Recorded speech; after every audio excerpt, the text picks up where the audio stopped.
ఆడేమన్నాడు రాడు పిలిపించి చూపించండి, శాంతి భద్రతలు ఎలా ఉంటాయో చేసి ఒక ఆడబిడ్డ మీద ఎవడన్నా ఇలా చూడాలంటే కూడా లోపల భయం ఏంటంటే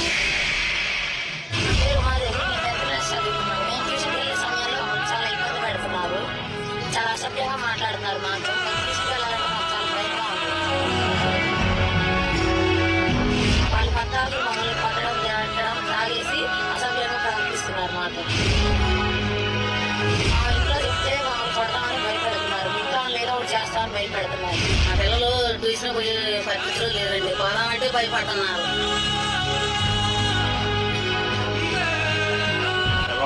చేతులు పట్టుకుని ఎటువంటి లాభం పడుతున్నారు. ముందు వచ్చి చెక్క చేస్తున్నారు సార్. అది బాగా ఇబ్బంది ఉంది సార్.